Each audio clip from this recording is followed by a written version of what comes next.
নবাব সিরাজউদ্দৌলা 1757 সালের 23শে জুন পলাশী যুদ্ধে পরাজিত হওয়ার পর এর পরের দিন 24শে জুন গভীর রাতে প্রাসাদ থেকে পালিয়ে যান আর গ্রেপ্তার হয়েছিলেন 2রা জুলাই।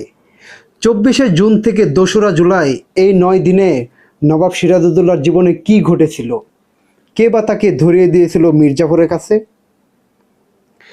নবাব সিরাজউদ্দৌলার গ্রেপ্তারের ইতিহাস নিয়ে সাজানো হয়েছে আজকের পর্ব।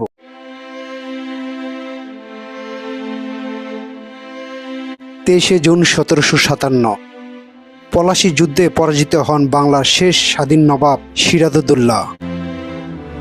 পলাশী যুদ্ধ প্রান্ত থেকে তার রাজধানী মুর্শিদাবাদের দূরত্ব প্রায় 50 কিলোমিটার।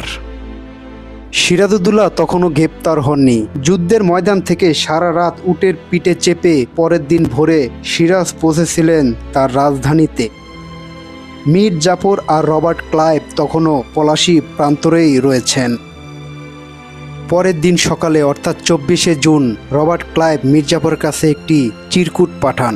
এর জয়ের জন্য আমি আপনাকে অভিনন্দন জানাই। এ জয় আমার নয়, আপনার। আশা করি আপনাকে নবাব ঘোষণা করতে পেরে নিজে সম্মানিত হতে পারবো।